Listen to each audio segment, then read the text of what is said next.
नमस्कार। मैं भारत के हरियाणा प्रांत की पानीपत शहर की कंचन सागर आपके सामने एक नई कहानी लेकर फिर प्रस्तुत हूँ। मैं आभारी हूँ जापान से रजिस्टर्ड हिंदी की पहली पत्रिका, हिंदी की गूंज की एकमात्र प्रभारी संपादिका, हम सब की प्यारी लाडली रमा शर्मा जी का, जिन्होंने मुझे फिर एक मौका दिया है कि मैं आपके सम्मुख एक नई कहानी लेकर प्रस्तुत हूँ। मेरी कहानी का शीर्षक है आत्मसम्मान। संध्या समय ऑफिस से घर में प्रवेश करते ही राकेश ने अपनी पत्नी नीलिमा से कहा, नीलिमा, तुमने आज समर भैया का फोन नहीं उठाया। उन्होंने मुझे ऑफिस में कॉल करके कहा था कि कई बार नीलिमा को कॉल किया पर उसने नहीं उठाया। सब ठीक तो है ना? क्या बात है, आज पहली बार ऐसा हुआ है कि तुम्हारे मायके से कोई फोन आया और तुमने कोई जवाब नहीं दिया। कोई नाराजगी तो नहीं है? नहीं नहीं, नाराजगी कैसी? आंखों में भरे आंसुओं को मुंह मोड़कर पहुंचते हुए नीलिमा ने जवाब दिया, ऐसा तो नहीं माँ जी की याद आ रही हो? जब से माँ जी का स्वर्गवास हुआ है तब से तुम एक बार भी मायके नहीं गई हो। भैया ने भी शायद इसीलिए कॉल किया कि कुछ दिन नीलिमा को मायके भेज दो। चलो कल भैया से बात अवश्य कर लेना और हो सके तो 2-4 दिन के लिए वहां हो आओ। तुम्हारा मन बदल जाएगा। मैं किसी तरह अपना काम मैनेज कर लूंगा। रात का सारा काम समेटकर नीलिमा बिस्तर पर लेट गई, लेकिन नींद आज उसकी आंखों से कोसों दूर थी। आंखों से बहते आंसू रुकने का नाम नहीं ले रहे थे। राकेश लगभग सो चुका था। नीलिमा पुरानी यादों में खो गई।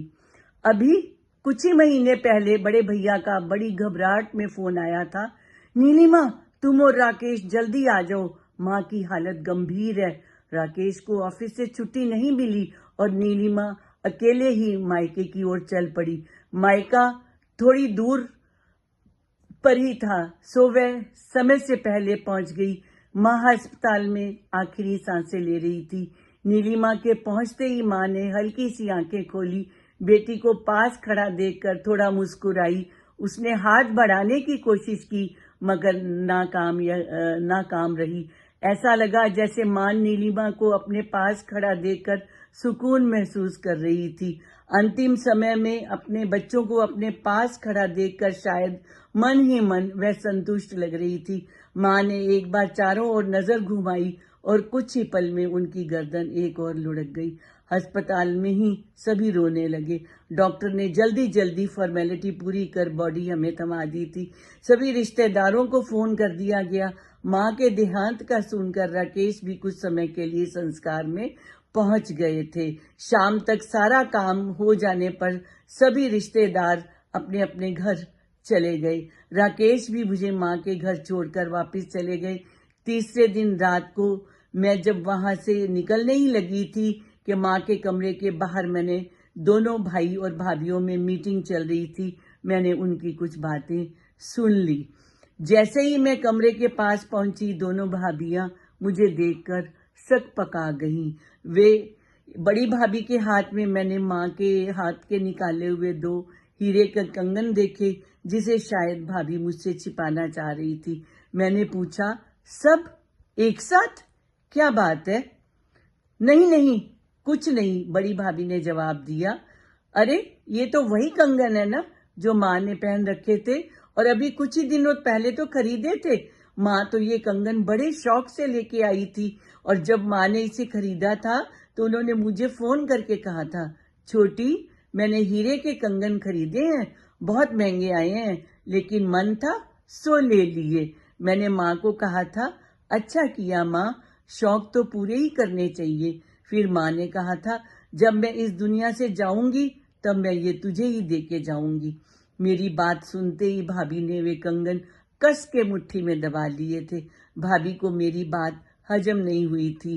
एकदम तुनक कर बोली थी, अरे जीजी, तुम कैसे ले सकती हो? माँ जी जब इसे खरीद कर लाई थी तो मैंने तभी कहा था, माँ जी मुझे ये कंगन बहुत पसंद है। तब माँ जी ने कहा था, वह मैं तुझे ही दे के जाऊंगी। तब भैया ने ही भाभी का साथ देते हुए भाभी की हाँ में हाँ मिलाई थी। माँ की अंगूठी व बालियां मैं लूंगी, छोटी भाभी बोली, वह मुझे बहुत पसंद है। तभी छोटे भाई नितेश ने कहा था, भैया माँ की एक एफडी भी तो आपके पास है, वह निकालिए। माँ ने अभी पिछले वर्ष ही तो बनवाई थी। मैंने माँ से कहा था मुझे व्यापार के लिए जरूरत है, तो माँ ने कहा था कि अभी तो एफडी कराई है, 1 वर्ष बाद तुझे दे दूंगी। भैया देखो अब 1 वर्ष हो गया है, वह रकम तो मैं ही ले लूंगा।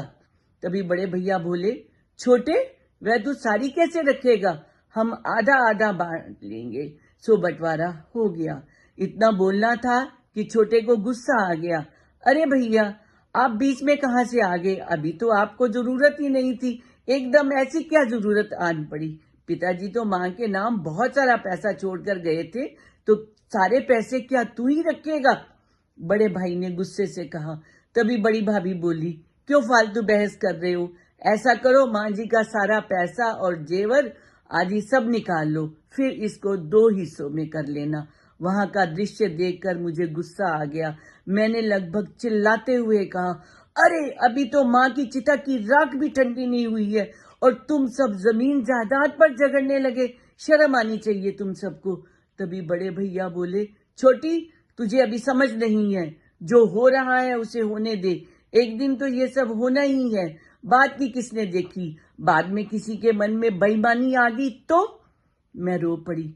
भैया इसका मतलब तो आप सभी माँ के जाने का इंतजार कर रहे थे। मुझे ऐसा लग रहा था जैसे भूखे भेड़िए की तरह जमीन जायदाद पर दोनों भाई झपट्टा मार रहे हो। इतने में बड़े भैया ने मुझसे कहा, छोटी हमारे मामले में तुझे बोलने का कोई हक नहीं, तू पराये घर की है, हम जो कर रहे हैं सही कर रहे हैं। आज माँ के मरते ही भैया ने मुझे झटके से पराया कर दिया। राकेश मेरे परिवार वालों की कितनी इज्जत करते हैं, उन्हें जब मालूम हो गया कि इन सब की हरकतों का तो उन्हें बहुत दुख होगा। अच्छा हुआ आज राकेश यहाँ नहीं है। मैं कमरे से बाहर आकर रोती रही और वे सब कमरे में पैसों पर झगड़ा करते रहे। मेरा अब इस घर में दम घुट रहा था। एक पल भी मैं यहाँ इतने अपमान के बाद रुकना नहीं चाहती थी, लेकिन मेरी मजबूरी थी। जैसे तैसे मैंने सारी रस्में पूरी होने तक वहां सारा समय बिताया। अपने घर जाते समय मैंने बड़ी भाभी से कहा, भाभी मुझे माँ की कोई एक निशानी दे दो। ऐसा सुनते ही भाभी का मिजाज बदल गया। मैंने भाभी से कहा, मुझे रुपया पैसा नहीं चाहिए, मुझे माँ की कोई शॉल या स्वेटर ही दे दो, जिसे मैं माँ का आशीर्वाद समझकर रखूंगी। भगवान का दिया मेरे पास सब कुछ है, मुझे और कुछ नहीं चाहिए। भाभी हंसते हुए बोली, हाँ हाँ क्यों नहीं, अभी देती हूँ, कहकर उसने माँ की अलमारी से एक पुरानी शॉल लाकर मुझे दे दी और मैं रोते हुए वहां से विदा हो गई। ये सब सोचकर मेरी रुलाई छूट गई। मेरे रोने की आवाज सिसकियों में परिवर्तित हो गई, जिसने राकेश को जगा दिया। उन्होंने मेरी ओर करवट लेते हुए पूछा, क्या हुआ नीलिमा, माँ की याद आ रही है? नहीं राकेश, कहकर नीलिमा राकेश से लिपटकर जोर जोर से रोने लगी और उस दिन वाली सारी बातें राकेश को बताते हुए बोली, राकेश मैं अब उस घर में कभी नहीं जाऊंगी। सारी बातें सुनकर राकेश कुछ नहीं बोला, बस नीलिमा को ढाढ़स देता रहा। हाँ हाँ नीलिमा, बिल्कुल मत जाना, लेकिन परेशान मत हो, मैं तुमसे किसी बात की जिद नहीं करूंगा। राकेश का प्यार पाकर नीलिमा की कब आंख लग गई उसे पता ही नहीं चला। धन्यवाद।